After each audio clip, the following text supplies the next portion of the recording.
the reason why I wanted to start something on these lines is the COP27 climate change summit that you must have been reading about in the newspapers that just happened. And we're seeing the impacts of climate change all around us.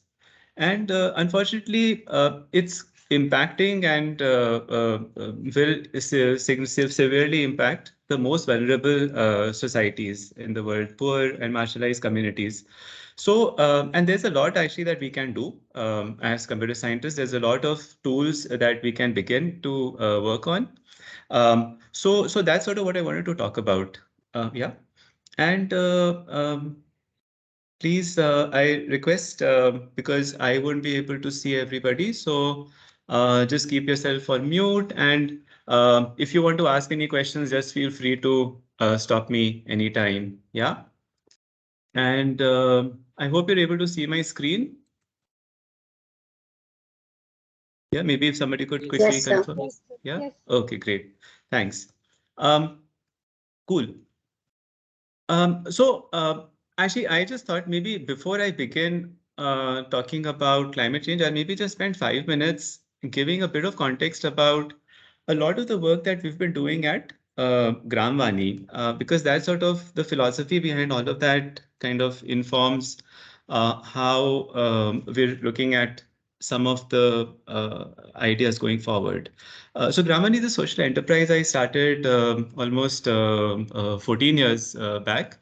And we work broadly in the space called community media, that how do we empower communities to be able to run and operate their own media platforms. And this happens in many ways. It happens through a medium known as community radio, where organizations, NGOs can set up FM radio stations, right? So they put up a studio, they put up a transmitter, and the idea is that the content is produced and consumed by the local community. So it tends to be very contextual, very relevant. Yeah. People have also been doing community video where they train people from these communities to create short videos, right, on whatever local issues, corruption issues. And then in these kind of screenings, they put them up in projectors and screen them. And similarly, there's wall newspapers that people write. This can lead to a lot of impact. So, for example, once people are able to create their own content, because it is in the local language with local references, stories of the people themselves, we've seen that it leads to much faster behavior change, much easier changes in awareness when people share knowledge with each other. These mediums are also very, very empowering, especially for marginalized groups, because now they know that if they're saying something and their voices can be heard by thousands of other people in their community, that itself becomes very empowering for them. It's also a means to hold local power holders accountable. So especially when people talk about problems they're facing with things like government schemes, and these problems are being put up in a public domain, that puts a lot of pressure on local authorities to act faster. Yeah. And then, of course, there's community building that happens once people have their own media channels, right? So this, of course, has been happening through various mediums. And we also started working in community radio when we started. But there were several issues that the infrastructure to set up community radios and everything was quite complex. So one of the solutions that we built, which doesn't require the internet, doesn't require smartphones, is through IVR, interactive voice response systems. Yeah. So these are, you would know, these are typically what you get in a call center. When you call and you get these options, right? Press 1 for this, press 2 for this, and so on, right? So what we did is to make this into an interactive voice exchange platform that people can call. They can listen to audio messages. So they can listen to the first message, press 1 to go to the next one, press 1 to go to the next one. So they can scroll through a list of messages. They can also scroll to different channels. So like a channel carrying health content, a channel carrying agriculture content, and so on. And they can listen to content, and most importantly, they can also record their own messages. So if they want to ask questions, these could be questions on agriculture or health, or if they want to report grievances, problems with government schemes like ration shops not opening, or problems with health facilities, then they can record these problems. And these are moderated by a team. and depending after verification and everything, we publish them back on the platform. So then other people can also listen to these issues and respond. So this is what really gives it a very discussion forum oriented feel, where people then start discussions on local issues, local policies, and we then also connect them with different stakeholders. So if it comes to grievances, then we put these grievances across to block officers, district officers, and try and bring attention to these issues. Similarly, if it's questions, then we try and get them answered through experts in those relevant domains. So one of the most important things, however, is that this is not just a technology platform that we developed. And of course, there's a lot of other things we've done in terms of using machine learning for things like automated question answering and several such innovations. But most important is that this is also supported by a very strong offline network of community volunteers. So over the years, we fine-tuned our processes of identifying and training community volunteers, and they really become the face and the people who really own this medium in the community. So they are the ones who help identify what are the relevant use cases. So even things like question answering in agriculture or grievance redressal, all of these use cases emerge bottom up. It's not that we went out there and we said we want to use the platforms for some of these things.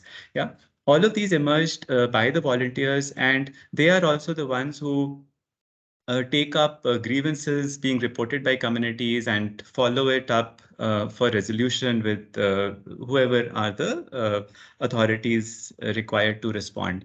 Um, so this is really one of the key points that we learned over the years, that doing the technology was actually the easiest thing, right? But figuring out how to identify volunteers, how to make sure that their structures are accountable. So we organize them into what we call volunteer clubs. Groups of about 10 to 12 volunteers form a volunteer club, and there's many different processes. But they are the ones, therefore, who really essentially own these platforms, and they use the technology essentially, right? So the tech essentially becomes a tool for the volunteers to do various relevant things in their community, because they're from the same areas and they really understand the issues. Yeah. So now over the years, we've seen a lot of impact that has emerged through these. So things like awareness that I talked about, even things like behavior change in social issues like early marriage, domestic violence, where also the platform plays a role of creating a discussion in the communities, right?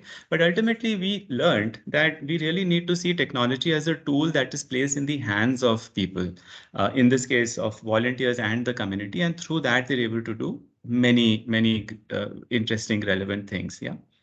Um, so earlier this year, we then started working more in using the same philosophy, that how do we empower people, and how do we provide tools to them for doing just better natural resource management. Yeah. So I just wanted to give you that quick introduction to Gramani so that you get this broad context. Yeah. And so now I'll start introducing a little bit about the kind of problems that we are seeing in many of the areas where we are working. Yeah. So some of the areas where we have a good presence is in areas in South Bihar and North Jharkhand, that particular belt. And this is where there is a lot of problem that farmers face because of lack of irrigation. So they're able to plant only one crop in a year, which is after the monsoons, they typically grow paddy. But because there's not enough irrigation, there's not enough soil moisture that is retained, they're not able to grow anything in the following Rabi season. And right, so that of course means that they're not able to use the land very effectively. Things are even have been worsened because with cheaper electricity, free electricity, the richer farmers are able to dig very deep bore wells, and they're able to use groundwater for irrigating and to grow multiple crops. But what this has also meant is that small and marginal farmers, the open wells that they were earlier using, they have dried up because the water tables, the groundwater tables have actually gone down quite a bit. Yeah. Now, many interesting things are being done. So the government has very relevant schemes like NREGA, the National Rural Employment Guarantee Act, which provides employment, but it provides employment to create assets. Yeah. And so one of the things that the government has been trying to do, which is a good solution, is tree planting. That in areas where there are problems with irrigation, if you're able to manage a plantation for 3 to 4 years before the roots get deeper and they're able to sustain themselves, then these trees, right? So these are like mango trees, guava trees. They also help improve the income for the farmers. Plus, they're more resilient in this kind of a climate. Yeah. But this also has problems mostly with equity issues that very often these tree plantations are often done on the lands of larger farmers. Yeah. And why is that? So that typically happens because of the way the government schemes are designed, that it's like a top-down push that happens, that a budget comes and in a campaign mode, the government field extension staff, they go around scouting that which farmers want to do tree planting on their land. Yeah. And typically they end up working with larger farmers just because it's easier for them. Yeah, because with smaller and marginal farmers, I'll talk about this in more detail, right? It's not that simple because you need larger tract of land where you can do these things. So you need, and you also need to do more demand generation and some other issues also because with income.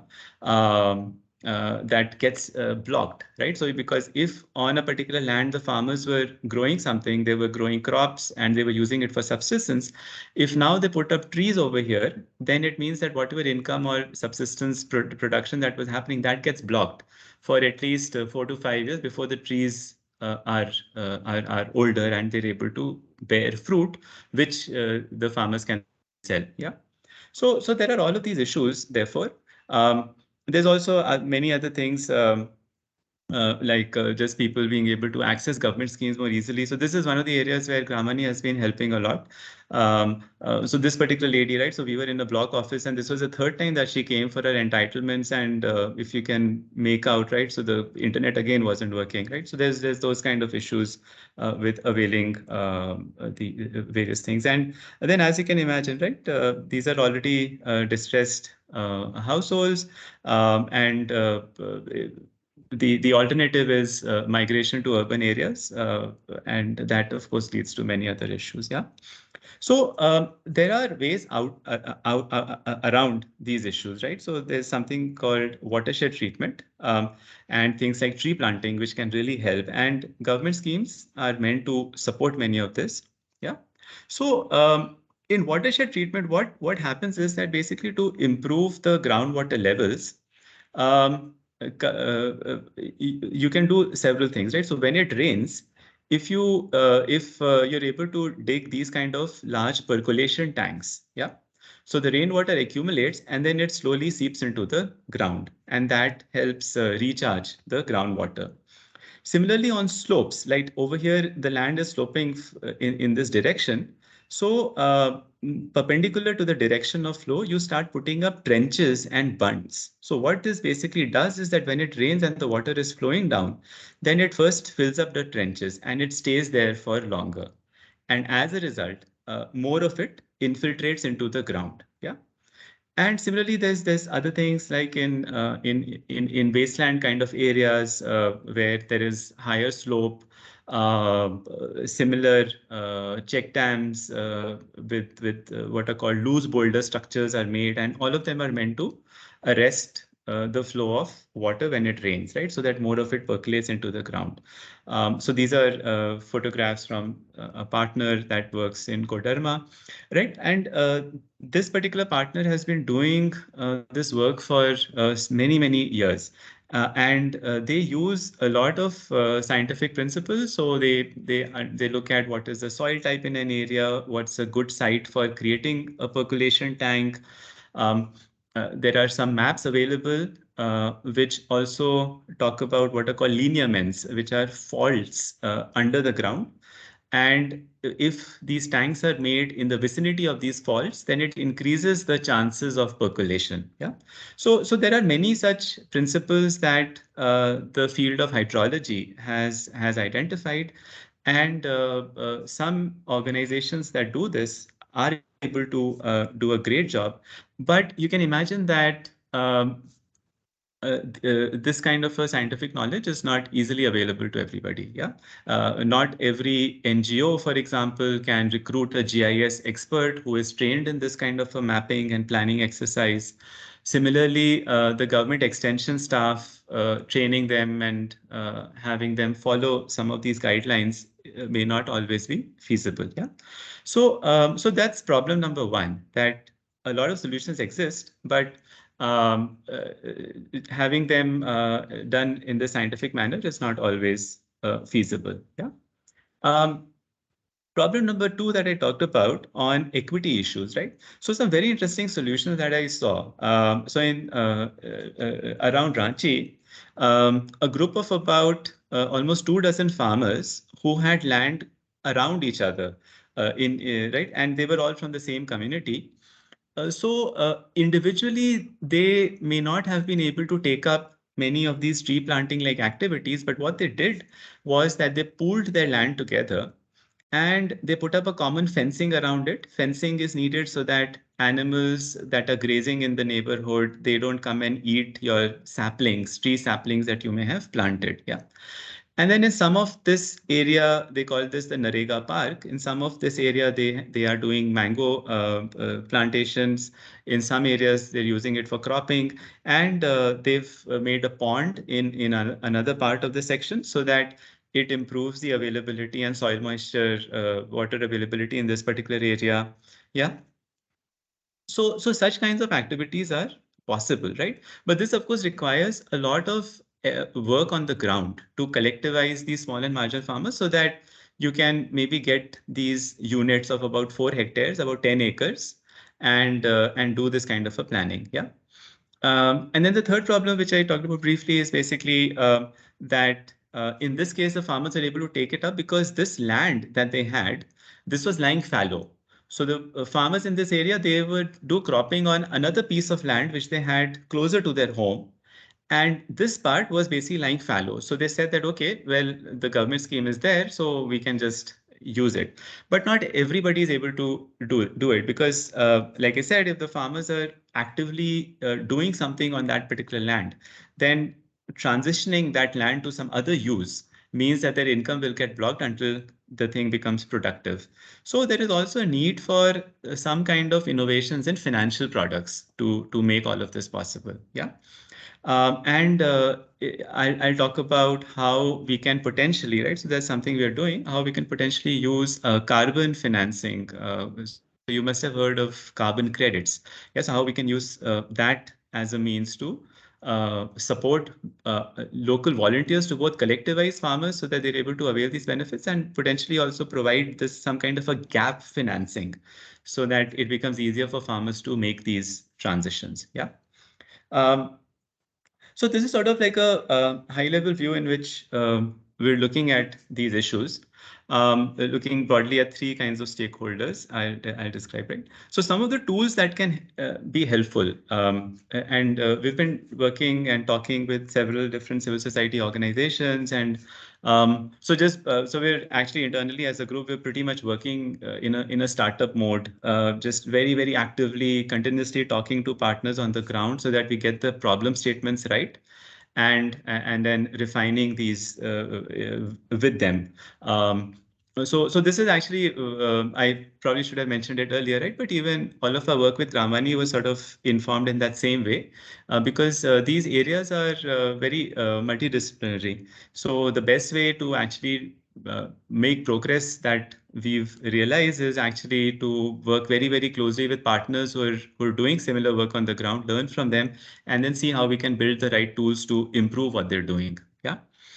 Um, so, right, so some tools that can help potentially, right? That just like the kind of GIS-based planning that the organization that I talked about was doing for this watershed treatment, a lot of it can actually be automated. It seems it's very low-hanging fruit to a certain level, at least, because the kind of information, GIS-based information that's needed is things like the elevation and slope of the land in different areas, the soil types in different areas, um, what is that land currently being used for, and these kinds of things can really start telling us that potentially how many water tanks, water ponds are needed, where should they be located, and it can sort of serve as a potentially you can say like a AI based recommendation for an NRM, natural resource management NRM plan for that area.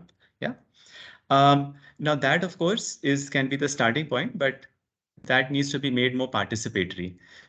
So this is where these plans, we need to have processes so that potentially these recommendations, right? The tools are in the hands of the community so that they can use these recommendations and play around with them. So they can do different what if scenarios and understand that if the sites are changed, then what is the outcome, and use that information to basically do a much better planning in consensus with what the community wants. There's also fairness issues that I'll talk about. Yeah, right. And all of this, however, also needs to be um, uh, initiated in the community through not everybody in the community will be able to use such tools, right? So very much similar to the method we developed in Gramvani of having local volunteers and entrepreneurs, right? So we're thinking of a similar way that these tools can be in the hands of these volunteers and entrepreneurs through which they can, right, just like a calculator, they can look at a cost benefit analysis of, right, different scenarios and what kind of impact is being projected if certain activities are taken up in different areas. Yeah.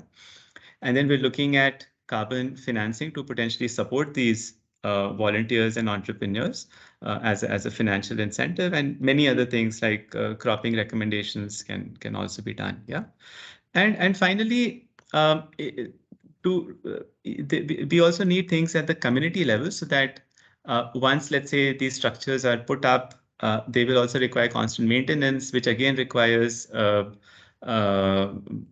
things to be funds to come from the government. So things that facilitate grievance redressal, things that even facilitate collective planning.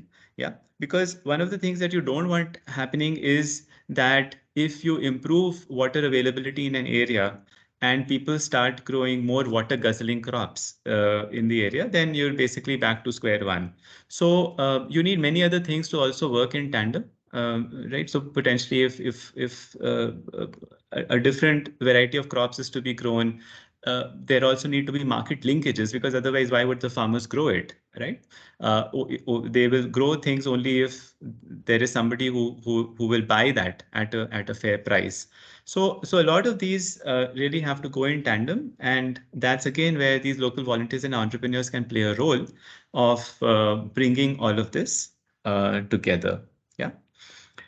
So there's also in the future we also plan to do also work with in forest communities using similar principles, but right now we're mostly looking at agriculture and improving natural resource management for improving livelihood resilience in agricultural communities. Yeah. Um, so, so yeah, before I get into more technical details, right, just to drive home the point again that we really want these tools to be in the hands of the people, right, rather than being imposed top down.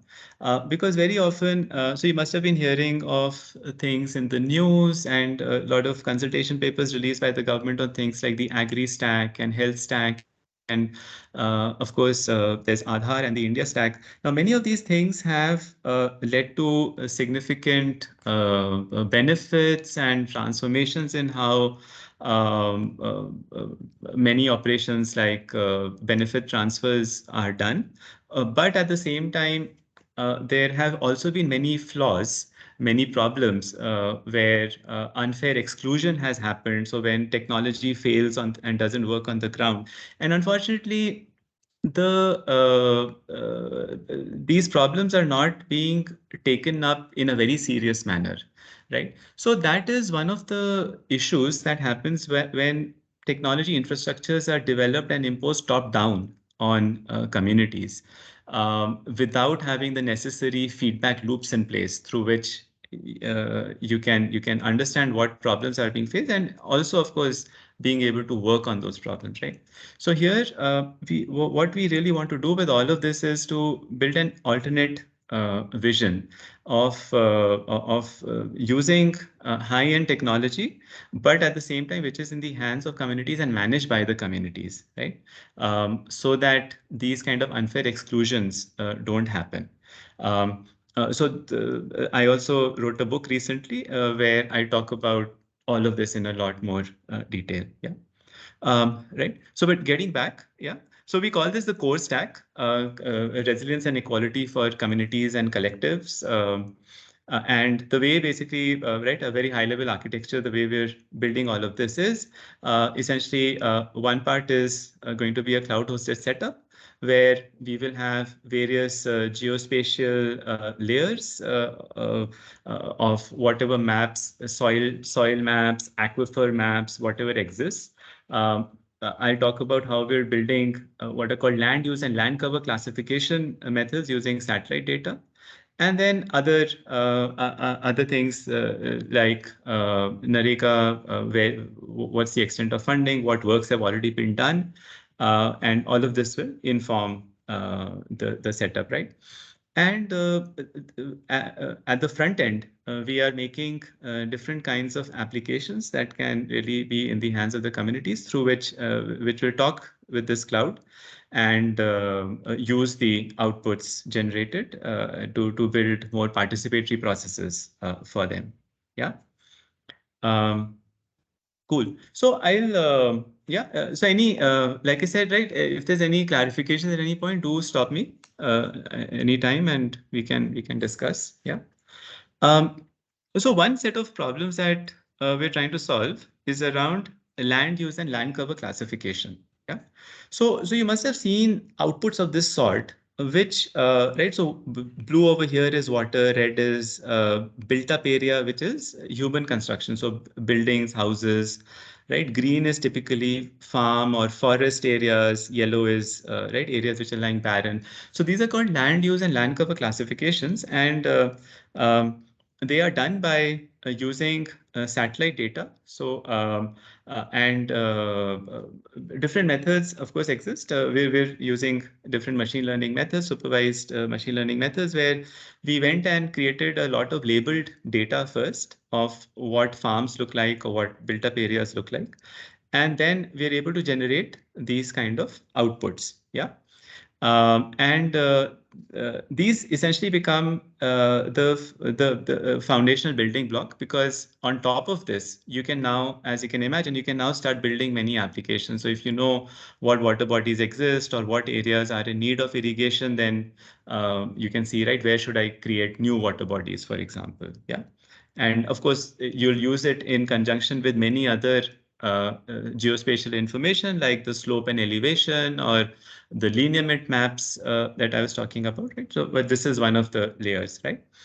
With land use and land cover maps, one aspect which is missed, so while some global products do exist, we of course want these to be generated, right, couple of times a year. But these intra-annual land use land cover maps, this is an area in which we're trying to work. So what this basically means is that we also want to make out, let's say, in cropping areas where farming is being done, in which areas is only one crop being grown, or in which areas is there sufficient water or irrigation that the farmers have that they're able to grow 2 crops in a year. Yeah. So for this, what we're basically doing is because this satellite data is available in a time series based manner, right? So the satellite basically goes around and it comes back to the same position. And the satellite systems that we're using, so one of them is called Sentinel-2. This has a cycle in most areas of about 7 days where it comes back. Yeah. So this effectively gives us a time series of spectral information for each pixel. A sentinel pixel is 10 meter by 10 meter. Then there are a couple of satellites like Landsat system, which gives a 30 meter by 30 meter resolution, right?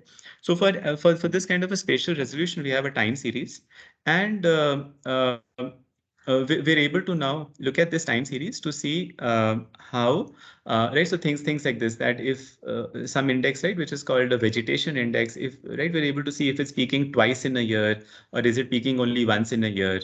When is it peaking? Is it peaking during the Kharif season? Is it peaking during the Rabi season? Right. So this is one way in which we're able to do intra-annual land use land cover maps, and which can then become useful for figuring out single cropping areas which might need more water, for example. Yeah. There's also, right, we're also trying to do more handcrafted features. So something called phenology metrics, where let's say we want to find out, right, what is the width of the peak. Um, and because different crops have different characteristics, right? Different crops have a different growth phase from the time they're planted to how quickly they grow, and then when are they harvested. So these are right, by looking at some of these metrics like the difference between the max and min of these vegetation indexes peaks, or the time when they start, time when they peak, the width of the peak, right? All of these can actually also help us infer the crop type. So that would make this land use land cover classification even more powerful, because we'll even be able to understand what right, what kind of crops are being grown. And then the world of agriculture has a lot of detailed information that for different crops, what is the crop water requirement for that particular crop, right? So how much water does paddy consume? How much water does wheat consume? And at what stages of its life cycle does it need all of this water, right? So if we have that information, then it means that we can really do a very fine-grained analysis of the water requirement in different areas using these methods. Yeah. Um, so there's also other things we're planning to try. So in using deep learning methods like transformer-based methods, where we can, in a self-supervised manner, we can build these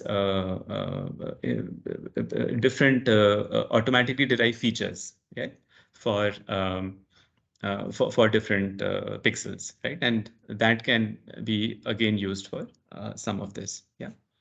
So, right.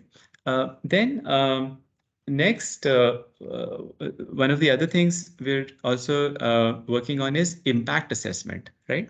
So let's say a water tank was made, or water tanks which have already been made. What has been their impact, right? How has it changed the cropping practices in the area, right? Has it increased what is called cropping intensity, right? And that earlier people in that area were only growing a single crop, but now they're able to grow 2 crops in a year. Yeah. So the way we're doing this, right? So we use these geotagged places where Narega ponds were made. And going forward, of course, wherever new ponds might be made, right? So once that information is there, from that, we want to see that how has cropping intensity changed, right? So in which areas has it reduced? Which areas has it increased? And we then try to find counterfactuals, right? That counterfactuals are places which are very similar to the places around where a pond was made, But in these places, a pond was not made, right? So similar places where, let's say, single cropping was being done and the slope and elevation is similar, the distance from other water bodies is similar, right? So these counterfactuals are basically done so that you can attribute the change which is happening as a result of that a new NRM asset that was created, right? So that you can attribute the change to that asset itself. Yeah. So so this basically then we then try to study that within a 25-meter radius of the water body, what kind of a cropping change do we see? Within a 50-meter radius, what cropping change? Within a 100-meter radius, what cropping change, right? And this is all work in progress, right? So the graphs don't mean much as of now, but the idea is that through this, we can actually start understanding what has been the impact of this kind of a activity. Yeah. Um, Another way in which we can actually use this is also to build machine learning models, right? That now we could use this in a predictive manner. That if we were to think about building a rainwater harvesting structure in a particular location, what is the impact that we would expect to see? Yeah.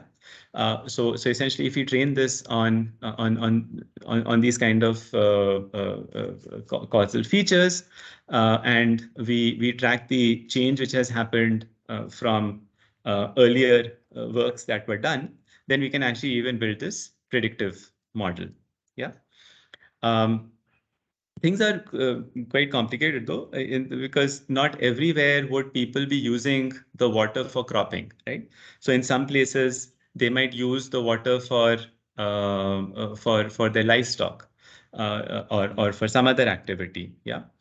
So in some of the projects in which we are now working on with people on the ground, with different organizations, we're also trying to put up in situ data collection systems where using IVR and other solutions that we have, um, if we can also start getting information from the people who are living and using the land around these different assets that are created, right?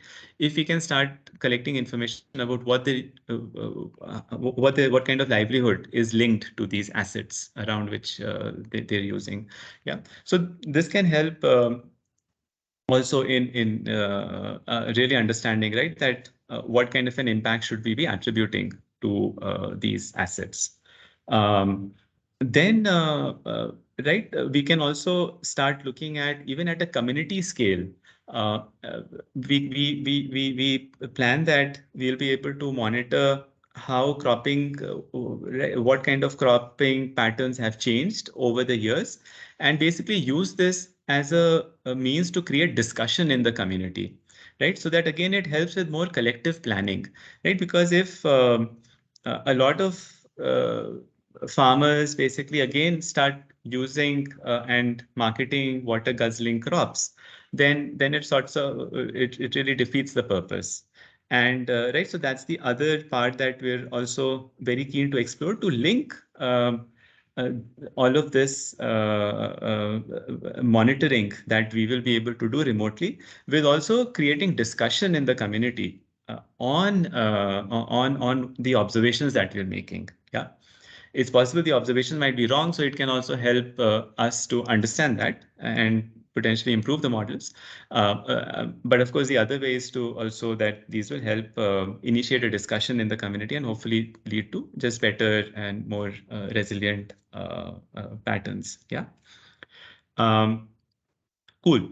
Right. So then the other very interesting problem that we're also looking at is something called water balance equations in hydrology. So actually, it's very, very straightforward. That basically what you do in a particular area is that you know how much rainfall is happening. There are methods through which you can calculate how much runoff to expect, right? So based on the soil type, different soils have different infiltration characteristics. So you can, there are a lot of empirical models developed by hydrologists to estimate that based on the slope, based on the soil type, what kind of a runoff can you expect? Yeah. Um, And then some of that water which has fallen down as rain goes into the ground and then is used for irrigation. It comes up as crop water consumption, for which also there are methods to estimate. And then there's soil moisture, right? That which again remotely there are products which do exist through which this can be done. So this is sort of, to me, it seems like it's low-hanging fruit to be able to build these applications so that we can really figure out, right, that in different areas, where will rainwater harvesting help? Or rather, where would groundwater recharge structures be built, right? Um, so if in areas, let's say this change in groundwater is like very small or even negative, right, where effectively you're actually using more groundwater for irrigation purposes rather than even what is coming down as precipitation, right? So, right. So those are very, very critical areas, right? So it will help us identify, right, which are those very critical areas, or in other areas where there is surplus runoff. And therefore, if you do make recharge structures, then it can improve the situation. Yeah. So this is sort of one of the first steps that we want to start doing a diagnosis that what kind of solutions are suitable in different areas. Yeah. And then go further, that we potentially find out that based on the requirements in the area, how many water tanks are needed. Potentially, we can even find out where should they be located, or if we're doing something else, if you're doing working in areas which have been degraded and no agriculture is happening over there, right? So this is also a very common thing, that because of excessive use of fertilizers, a lot of soil in many areas has acidified, and now agriculture is not happening in these areas. So there are ways to what is called restoration of this degraded land, through first you start with grazing, and then gradually you move on to tree planting in certain areas, and so on, right? So a lot of these methods can actually be put up. Yeah. Um, there are many open questions. So some of it seems low-hanging fruit, like I was saying, but different locations will also have different characteristics. So as we move and work further on the ground, we're going to realize many of these aspects. Yeah.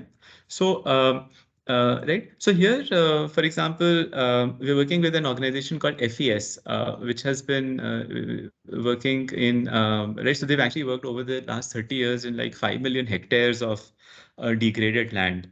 And they have built a very, very interesting tool called CLART, where they basically they combine many of these hydrologic layers and come up with a map which gives you the percolation potential at any location. That if you were to do a rainwater harvesting structure over here, then what's the right? So something like a score that you get from that.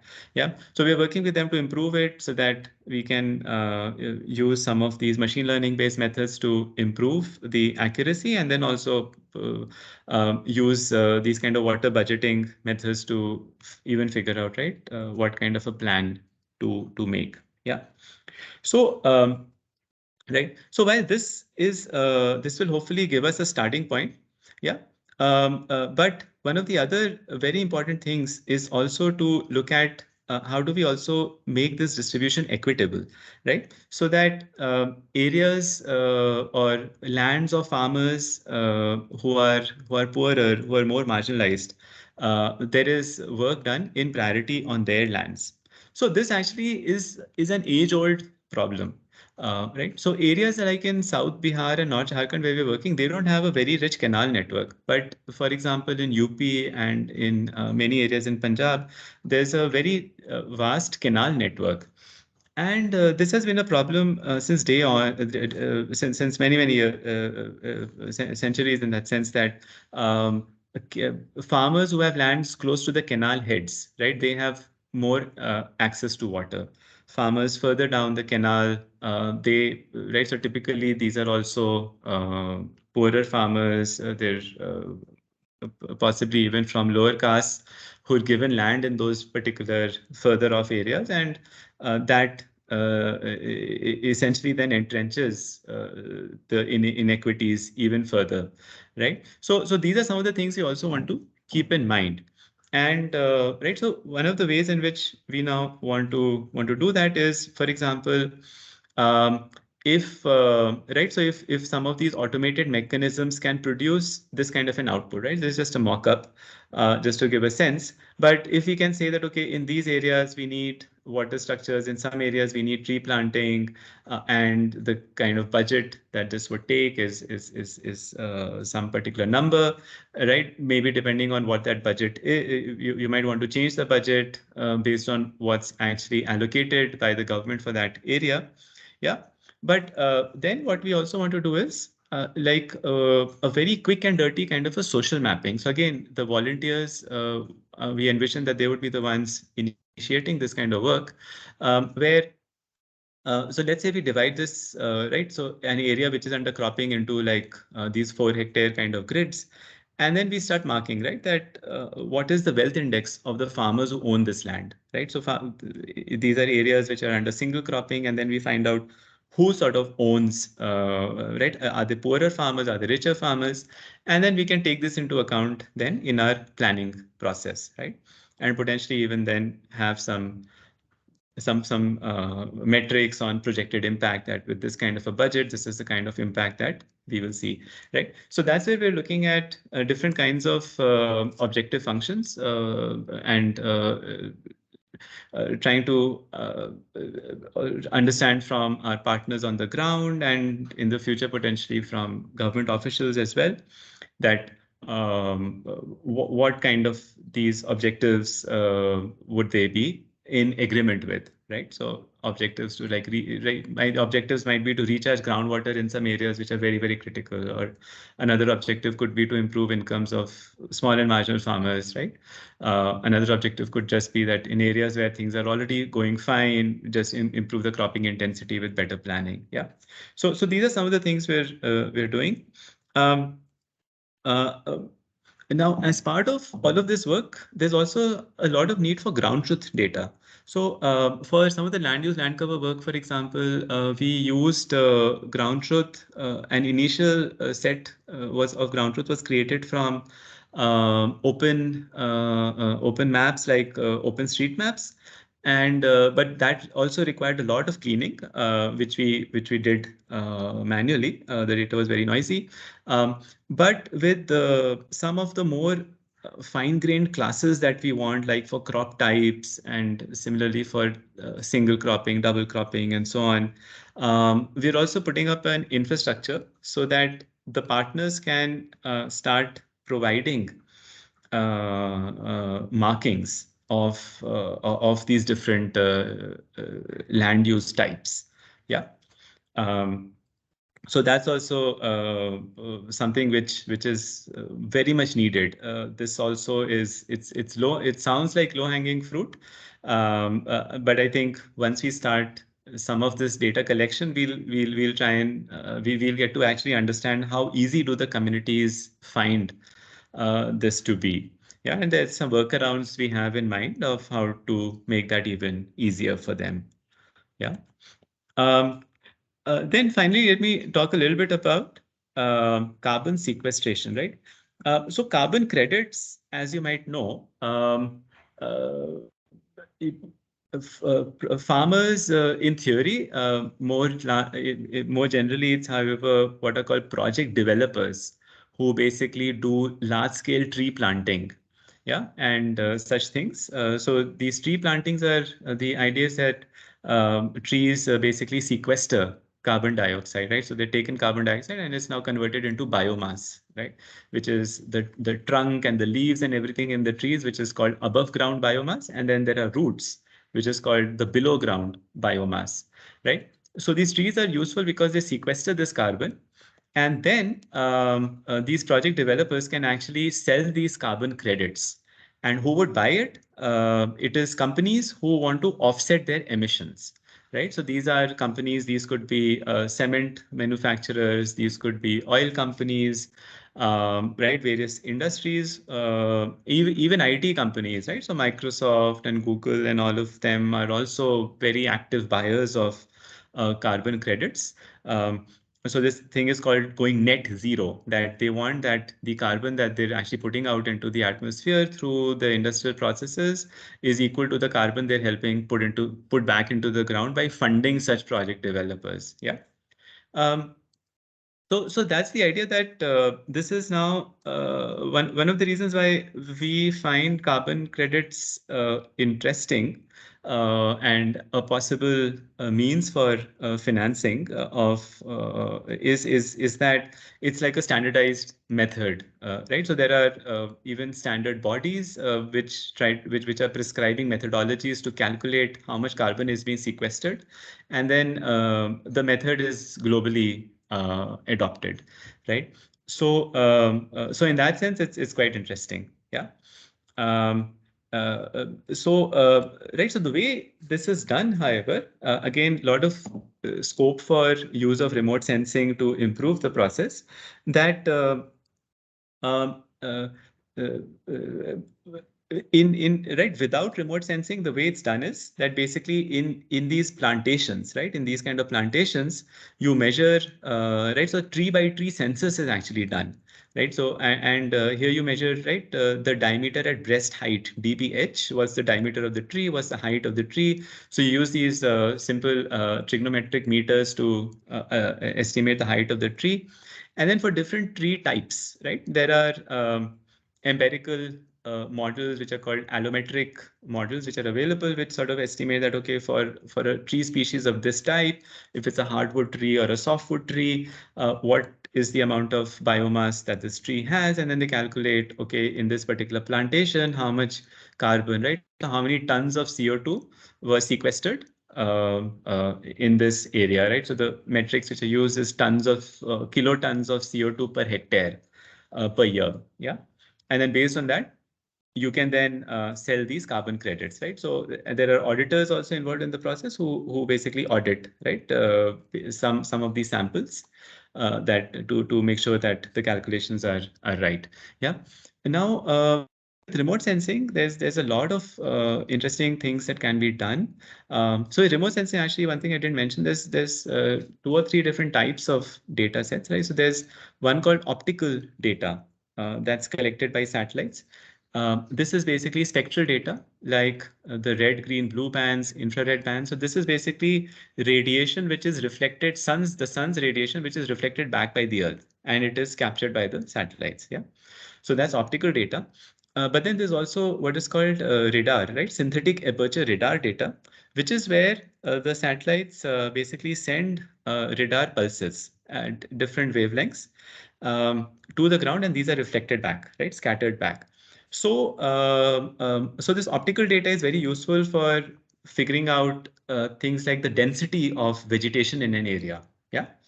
Um, but the SAR data is actually also useful for figuring out at different wavelengths what is the height of the tree. And some wavelengths, which are higher wavelength, they basically penetrate the canopy and they get reflected by shrubs, right? So some of this data is also useful to estimate how much biomass is in the shrubs at the base of this plantation or base of this forest. Yeah. And similarly, there's other light radar data, which also tries to, which also is going to be useful for tree height, right? So so several actually startups are building these kinds of products because this kind of a tree by tree census is not possible, right? I mean, it doesn't scale. In fact, the cost of doing these assessments is so high that hardly any carbon credit money is actually left for other users, right?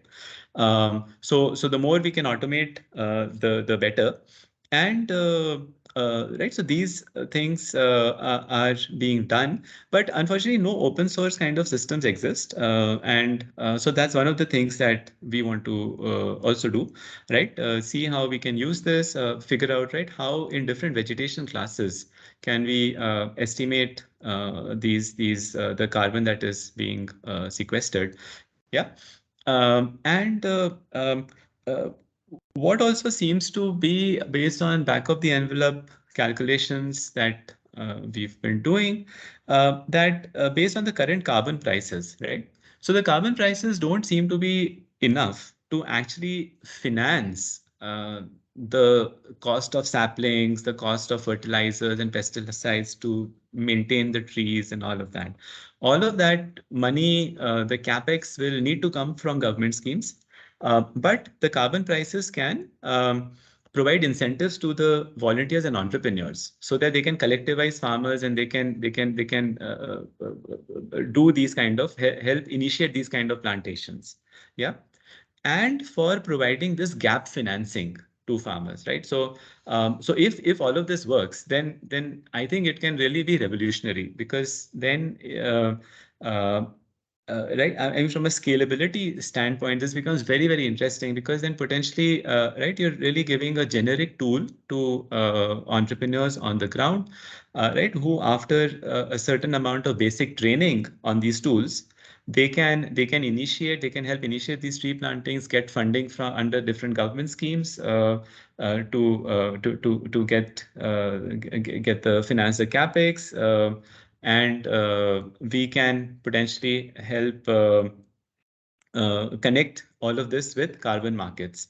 Yeah. So it's a wish as of now, but the more we talk to people, it seems that this seems to be an interesting direction. Yeah. So a lot of interesting possibilities over there. Yeah. Potentially in the future also we can try to do this for forest land, right? Where also a lot of some parts of the forest are actually being given to under the Forest Rights Act. They're being given to communities, right? Forest dependent communities to manage the forest.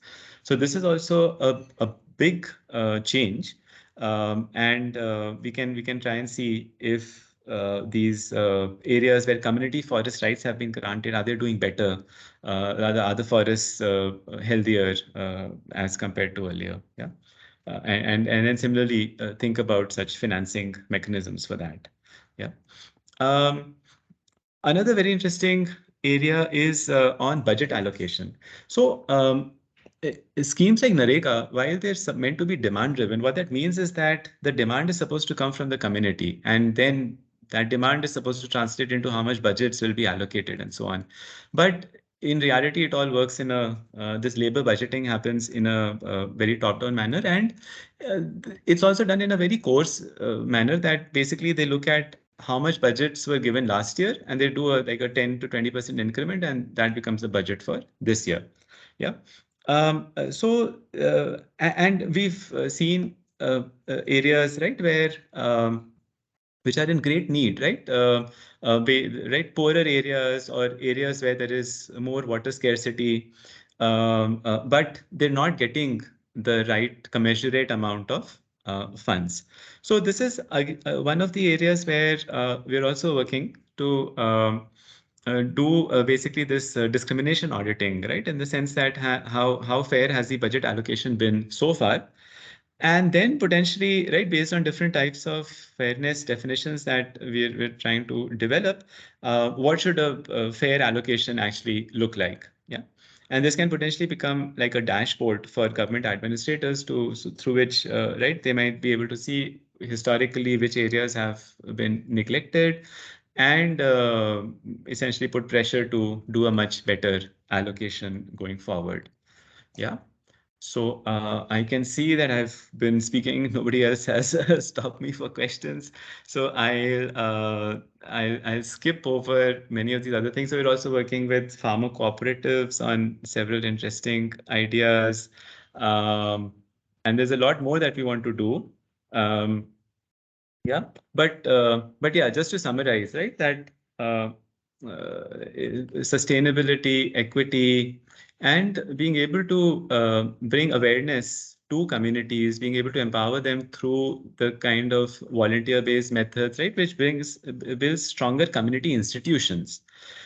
This really is something which we believe in as the way to build more resilient societies, and that really seems to be a need right now, and it's getting even more increasingly important with climate change and the kind of hardships that I talked about, right? The kind of hardships that it's putting on farmers. Yeah. So there's a bunch of right things to do. So I talked about natural resource management. A lot of our work earlier with Gramani has really worked on communication systems. I didn't talk much about cooperatives. This is something, an area which we're trying to also build of tools for farmer cooperatives. So this is really what we think of as the core stack. And um, a broader motivation behind all of this is really to be able to demonstrate in a strong way that not every kind of a technology infrastructure needs to be done in this kind of a top-down manner, right? But with the right tools put in the hands of communities, which strengthens them, which strengthens these community institutions, that can be another kind of alternative for thinking about how technology should be done. So this is also, right, it builds up on a lot of philosophies on something called appropriate technology by an economist, E.F. Shoemaker from the 1970s. And right, so Shoemaker basically talked of appropriate technology. He was talking in terms of like more agricultural implements and those kind of things, where he was essentially advising that instead of having large industries, you should have uh, small tools which are manufactured using local materials. They can be managed and repaired by the local community, and so on. And this helps both create a much wider distribution of skill sets and income for the communities. Plus, because everything is locally managed, it also reduces chances of exploitation by external stakeholders who really have no kind of a stake other than financial profits in all of this. So in our context, the way I sort of look at the kind of digital equivalent of appropriate technology really is that the tools may not be really built by people, but if they're able to understand them, if they're able to manage them locally, then that is really the way to go. Yeah. So that's one of the things we want to Sir, build. Yeah. Yeah. sorry to interrupt, but Yeah. could you please elaborate a little bit more on Mm. community participation and that Mm. cooperatives and how you involve more farmers, mainly the marginalized farmers, in this project? Mm. Yeah, so yeah, so actually this was my last slide. So I'll also stop sharing and we can uh, get into a Q&A. Yeah. Yeah. So basically, in terms of community participation, so here the whole point is that currently, it's in the initial phases, it's likely to happen through NGOs on the ground, right? So, so we're envisioning building an application. Could be a mobile app, could be, or maybe a more of a desktop in the app in the beginning, through which communities can see what are good sites for, let's say, rainwater harvesting, what are good sites for planting, and so on, and they can use that as a basis for discussion, right? So such discussion forums do exist in the community. So things like at a about for about 200 households or so, there's something called a ward. And the wards have what are called ward sabhas. So these become forums where at a ward level, some of this discussion can happen. Then at the next level, it's a gram sabha at the village level, and so on. It keeps cascading that way. Yeah. So they become forums where communities can discuss, agree that, okay, these are the things that we want. and they can put up this demand to the government. So that's when the claims become really bottom up, right? So that's when it becomes that the community is demanding that, okay, these are the structures that we want. This is where we want the government to fund us to finance these structures. Yeah. So that's how. So yeah, so like I said, initially all of this is likely to happen through NGOs, but the NGOs are not sort of the end goal. The end goal is that how can it be made even more participatory so that, let's say, volunteers from these villages, right? Youth who are better at using technology, who are more tech savvy, right? They can come up and do this kind of right, instantiate many of these activities. Yeah. If I may go ahead, uh, how this whole initiative is sustaining in terms of finance, because a lot of people are volunteering. So are they involved in some other work and then volunteering, or they are working full time? And what is the motivation behind that? Yeah. So the NGOs are typically financed through grants, right? So these are where donors come and they finance. But again, right, that is not a scalable solution, right? Because not every location, not every place may have good NGOs who are able to raise grants. Plus, grant money is also limited, right? So this is where the carbon financing can be a sustainable mechanism, right? Because that's where entrepreneurs can really just have a method, right? So wherever somebody wants to do it, they could potentially start. Yeah. So that's sort of the vision behind all of this. Thank you, Professor. Yeah. So anybody else who yeah, we can take more questions.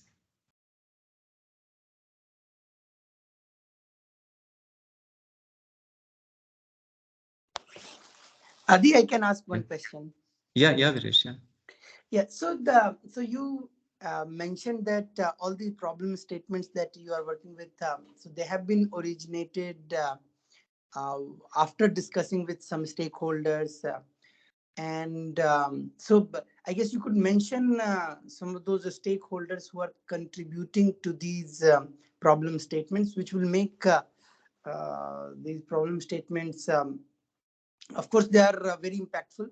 At least people would know, okay, so who are working in these topics, and if they have to uh, probably work in this direction, who they would like to talk to. And also it would be nice to highlight if any of the solutions that you have developed have been tried on by one of these organizations. So at least they tried to do something using your solution, and they experimented with those kind of solutions. So that will also be very nice to add when you are talking about these projects. Yeah. No, absolutely, Videsh. Yeah, those are great suggestions. So, I mean, right now, pretty much all the work is sort of at the lab prototype stage.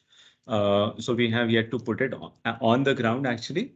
Um, but yeah, I think it's a great idea to, right, also think about maybe, right, putting up some kind of a website or something where we can start posting many of these problem statements. Yeah. So that can be very useful for just getting more people interested in these areas and getting inviting them to contribute. Yeah. Yeah.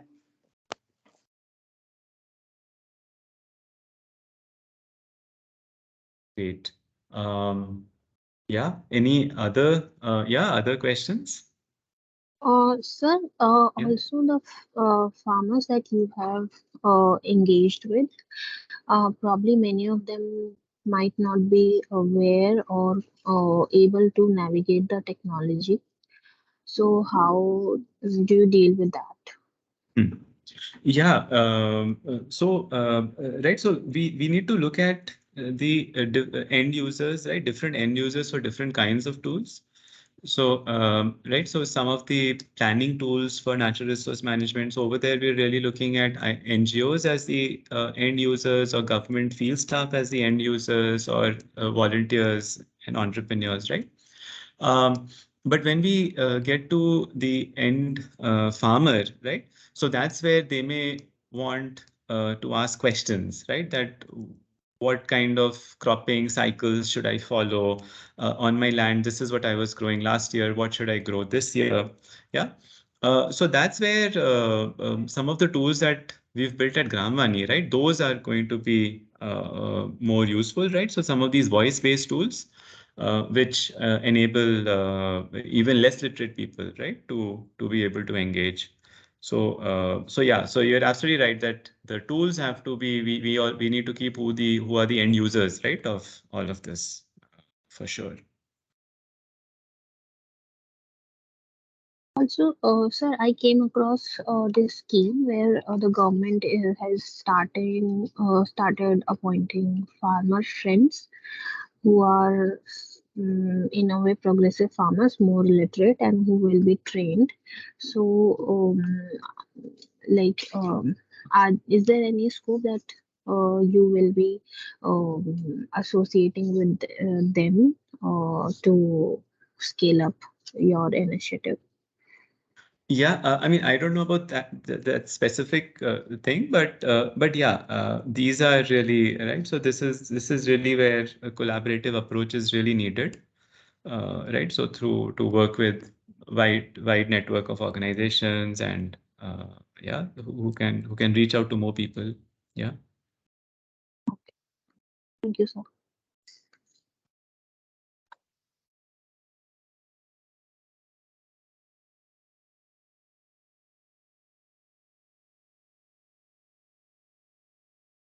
Yeah. Cool. So okay. So any other questions? Yeah. Okay. So I guess you can stop then. And yeah, I mean, if there's anything, if any of you are interested to work more in these areas, right, just feel free to drop us an email. And yeah, we're looking to really go as fast as we can. These are important problems. These are right. There's immediate need. So yeah. So the more people we have, the better really for us to do all this. Yeah. Cool. Okay, great. Thanks everyone. Yeah, so I'll stop the recording, and yeah.